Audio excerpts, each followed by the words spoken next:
안녕하세요. 잠들지 못하는 이 밤, 당신을 위해서 책 읽어주는 남자, 아크입니다. 오늘은 마음을 열어주는 101가지 이야기라는 제목의 책을 가지고 왔습니다. 들어보시고 마음에 드시는 분들은 채널 구독하기, 그리고 영상의 좋아요 버튼 한 번씩 눌러주시면 감사하겠고요. 바라는 점이 있으시거나 하고 싶은 말씀이 있으신 분들은 영상 아래 댓글로 참여하시면 되겠습니다. 네, 오늘 처음 읽어드릴 글의 제목은 때로 너의 인생에서 엉뚱한 친절과 정신 나간 선행을 실천하라 입니다. 때로는 너의 인생에서 엉뚱한 친절과 정신 나간 선행을 실천하라. 이것은 입에서 입으로 전해져 미국 전역에 퍼진 일종의 슬로건이다. 사건의 시작은 이러했다. 어느 화창한 겨울날 샌프란시스코에서의 일이었다. 차 뒷칸에 크리스마스 선물을 잔뜩 싣고서 빨간색 혼다를 몰고 가던 여성이 베이브리지의 통행료 내는 곳에 이르렀다. 그녀는 미소를 지으며 징수원에게 자동 매표기에서 산 7장의 티켓을 내밀었다. 여기 한 장은 내 거고 나머지 6장은 내 뒤에 오는 6대의 차를 위해서 내가 대신 내주는 거예요. 뒤따르던 6대의 차들의 한 대씩 징수원 앞으로 다가와 통행료를 내밀었다. 징수원은 그들에게 말했다. 앞에 가는 어떤 여성이 당신들의 요금을 미리 내줬습니다. 좋은 하루 보내세요. 혼다를 몰고 가는 그 여성은 전에 친구 집에 놀러 갔다가 냉장고에 붙어있는 작은 문장 하나를 읽은 적이 있었다. 그것은 이런 내용이었다. 때로는 너의 인생에서 엉뚱한 친절과 정신 나간 선행을 실천하라. 그 문장에는 마음에 와닿는 구석이 있었다. 그래서 그녀는 그것을 수첩에 옮겨 적었다. 한편 주디 포먼은 집에서 수백 마일 떨어진 도로를 차를 몰고 지나가다가 어느 창고 벽에 스프레이 페인트로 휘갈겨 적혀있는 똑같은 문장을 만났다. 여러 날 동안 그 내용이 머릿속을 떠나지 않아 주디는 다시 그 먼 길을 달려가 그 문장을 베껴왔다. 그녀는 자신이 보내는 모든 편지 말미에 그 말을 적어 넣으면서 이렇게 설명했다. 나는 이 말이 너무나 아름답다는 생각이 들었어. 마치 하늘에서 내려온 메시지처럼 말이야. 그녀의 남편 프랭크도 그 문장을 좋아해서 자신이 가르치는 중학교 교실 벽에 그것을 붙여놓았다.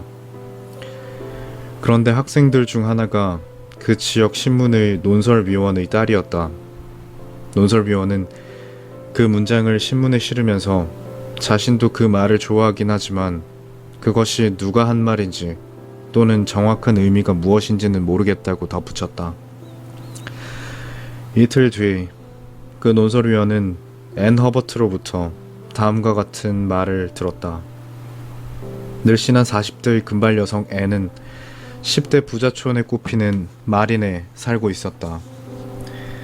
그녀는 그곳에서 틈틈이 남의 집을 봐주거나 잡일을 하면서 그럭저럭 생활을 해나가고 있었다. 어느 날 그녀는 레스토랑에 들어갔다가 무심코 테이블에 놓여있는 식탁용 종이 받침대에다 며칠 동안 마음속에 맴도는 그 문장을 썼다. 그러자 옆 테이블에 앉아있는 남자가 그거 정말 멋진 말이군요 하면서 자신의 종이 받침대에다가 그것을 옮겨 적었다. 앤 허버트는 우리에게 권한다. 이런 방법들을 생각해 볼 수 있죠. 물론 더 많은 것들이 있을 수도 있지만 말이에요. 한번 시도해 보세요. 앤 허버트가 제안했던 내용들은 이런 것이었다. 첫 번째, 낡은 학교에 갑자기 찾아가서 교실 벽에 새 페인트를 칠해준다. 두 번째, 도시 빈민가에 따뜻한 음식을 배달해준다. 세 번째, 자존심 강한 할머니의 지갑에 살짝 돈을 넣어준다. 앤 허버트는 말한다. 친절은 폭력이 파괴하는 것보다 더 많은 것을 세울 수 있어요. 이제 그 문장은 사방으로 전파되어 가고 있다. 자동차 범퍼의 스티커로, 벽에 적혀있는 글귀로, 그리고 편지 말미와 영업용 카드에도 등장하고 있다. 머지않아 우리는 이 나라 전역에서 게릴라와 같은 선행이 베풀어지는 것을 상상할 수 있다. 오리건주의 포틀랜드에서는 한 남자가 남의 차가 주차해 있는 장소의 주차 미터기에 때맞춰 동전을 주입한다. 뉴저지의 패터슨에서는 10명이 넘는 사람들이 양동이와 막대걸레와 튤립 뿌리들을 들고 와서 어떤 낡은 집의 안팎을 깔끔히 단장해주고 있다. 그리고 그 옆에는 어리둥절한 늙은 주인이 좋아서 입을 다물지 못하고 있다. 시카고에서는 한 10대 학생이 갑자기 충동에 사로잡혀 차고에서 집 앞 도로까지의 차도를 삽으로 정리하고 있다. 무슨 일인지 아무도 보고 있지 않은데도 그 학생은 이웃집의 차도까지 열심히 다듬고 있다.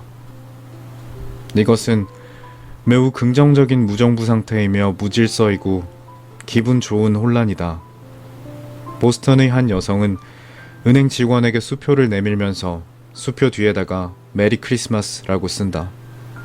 세인트 루이스의 한 남자는 차를 운전하고 가다가 젊은 여성이 모는 차에 자기 차의 뒷범퍼가 찌그러졌는데도 걱정하지 마세요. 조금 긁혔을 뿐인데요 뭐. 이렇게 말하고는 손을 흔들면서 사라진다. 정신 나간 선행은 전염성을 갖고 퍼져간다. 한 남자가 차도를 따라서 나팔 수선화를 심고 있다. 지나가는 차들이 일으키는 바람에 그의 셔츠가 물결친다. 시애틀에서는 한 남자가 공중위생자원 봉사단에 가입해서 혼자서 콘크리트 숲속을 돌아다니며 슈퍼마켓에서 쓰는 수레에 쓰레기들을 주워 모으고 있다. 그런가 하면 애틀랜타에선 한 남자가 초록색 공원 벤치의 낙서들을 지우고 있다. 이런 말이 있다. 미소를 지으면 기운이 난다고. 마찬가지로 때로는 무차별적인 친절을 베풀면 당신 자신이 고민하고 있는 문제가 한결 가벼워진다. 세상이 그만큼 약간이라도 살기 좋은 곳이 되기 때문이다. 그리고 당신이 마음을 열고 그것을 받아들인다면 당신은 하나의 기분 좋은 충격에 사로잡힐 것이다. 당신이 러시아워 시간에 차를 몰고 가고 있는데 누군가 앞에서 당신의 도로 통행료를 대신 내줬다면 당신 역시 언젠가는 다른 누군가를 위해서 그런 일을 하게 되지 않을까. 예를 들어서 교체로에서 상대 운전자에게 손을 흔들고 지친 공무원에게 미소를 짓지 않을까. 아니면 어떤 더 큰 일, 모든 위대한 혁명처럼 이 남모르는 선행 역시 하나의 작은 행동으로부터 시작한다. 당신도 한번 시도해보라. 중요한 것은 행위의 결실이 아니라 행위 그 자체다. 그대는 옳은 일을 해야만 한다. 지금 당장 그 결실을 얻는 것은 당신의 능력 밖일지도 모른다. 더 나중의 시대에게 돌아갈 몫일지도 모른다. 하지만 그렇다고 해서 당신이 그 옳은 일을 중단해선 안 된다. 당신의 행동으로부터 어떤 결과가 얻어질지 당신은 모를 수도 있다.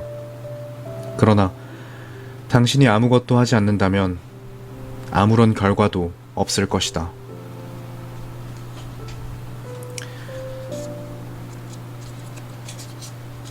꽃.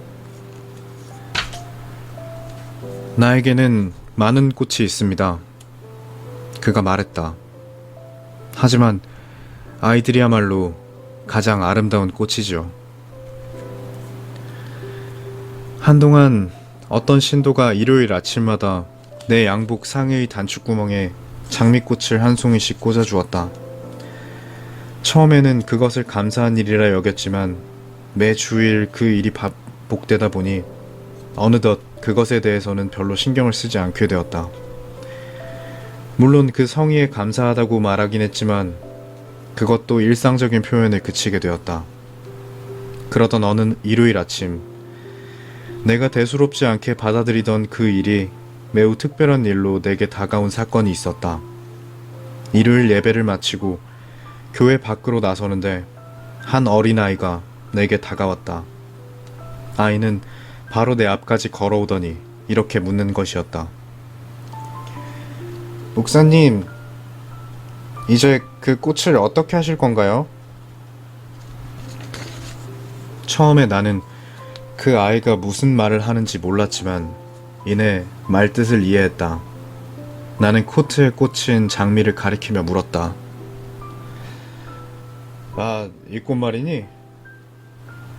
아이가 말했다. 네, 목사님, 그 꽃을 이제 버리실 건가 해서요.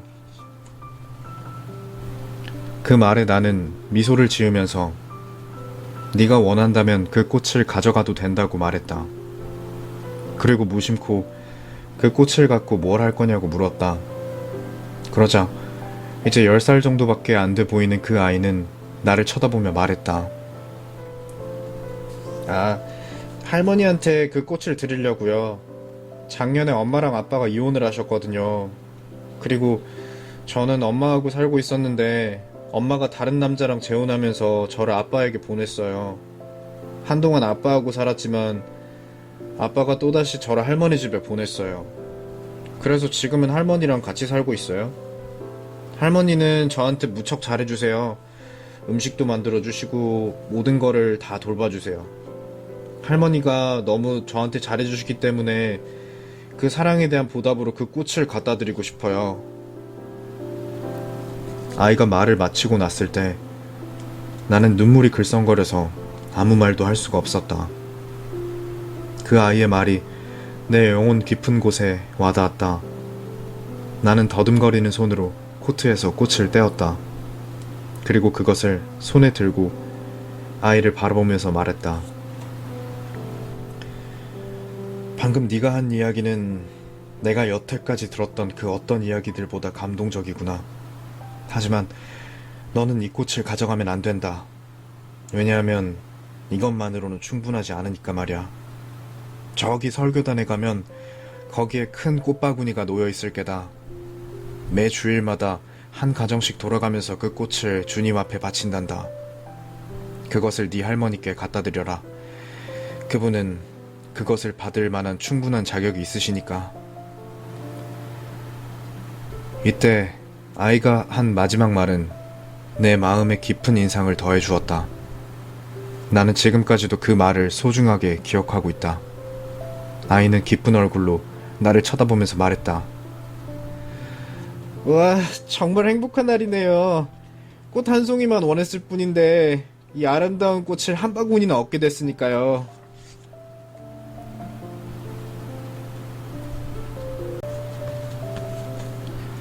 지금 당장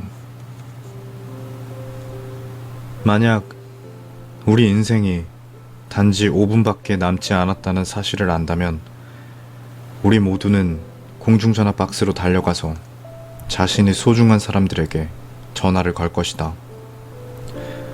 그리고는 더듬거리며 그들에게 사랑한다고 말할 것이다.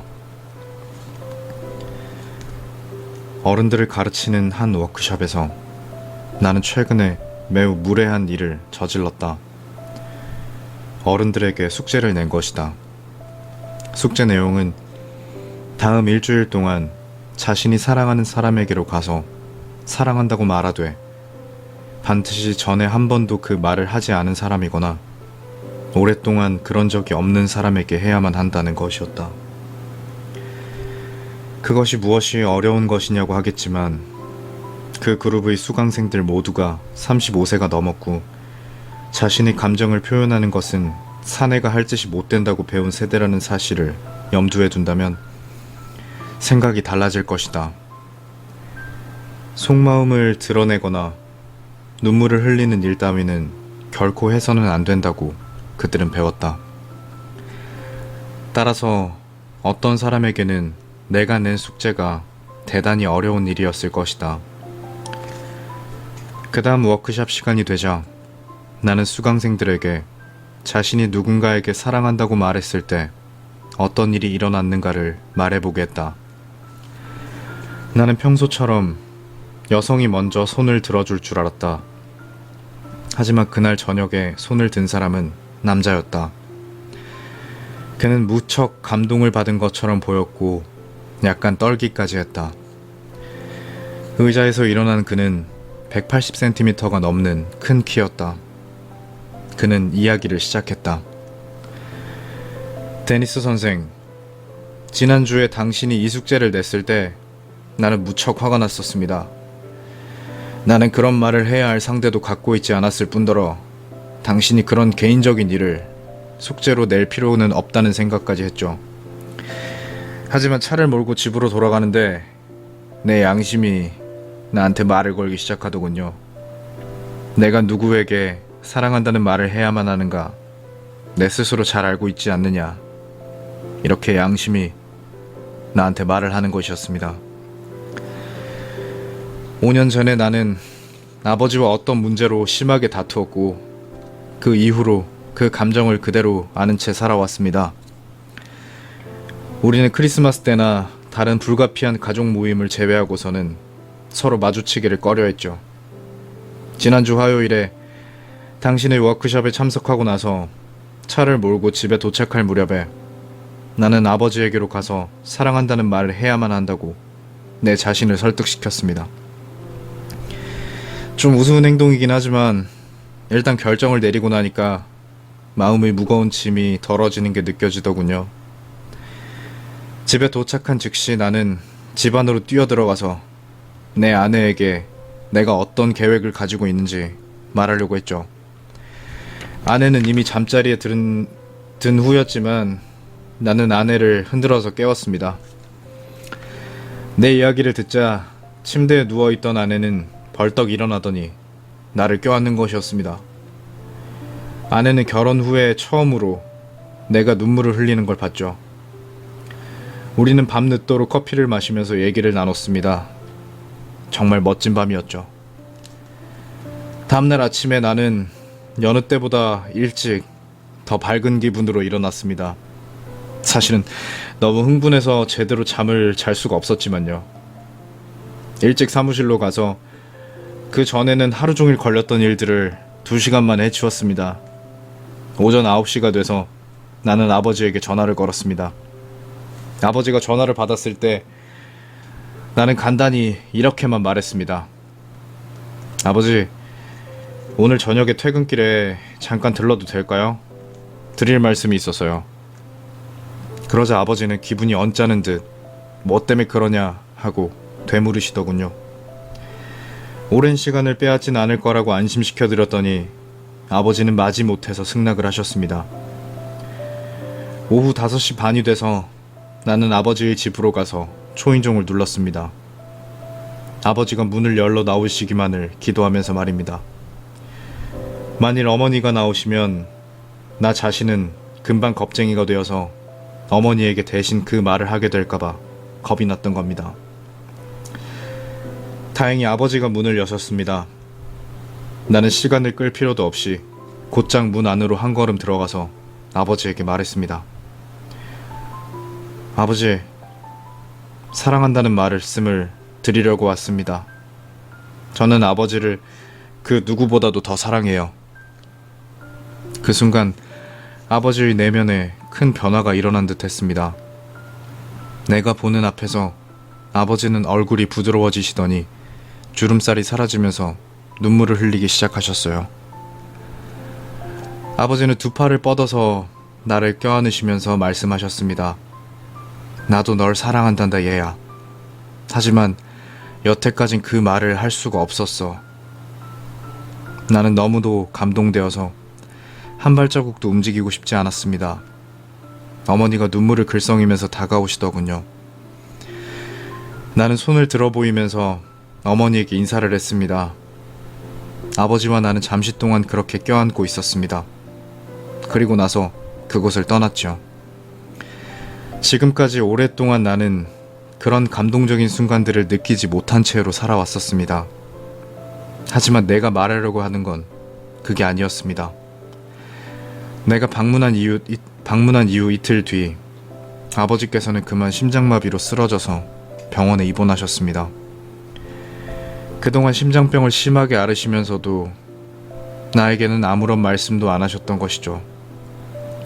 아버지는 아직도 의식불명인 상태고 과연 아버지께서 깨어나실 수 있을지 의문입니다. 따라서 이 워크숍에 참석한 여러분에게 말씀드리고자 하는 것은 이것입니다. 해야만 한다고 느껴지는 일을 미루지 말라고요. 만일 내가 아버지에게 사랑한다는 말을 지금까지도 미루고 하지 않았다면 아마도 나는 두 번 다시 기회를 얻지 못했을 겁니다. 시간을 내서 당장 하십시오. 여러분이 해야만 하는 일을.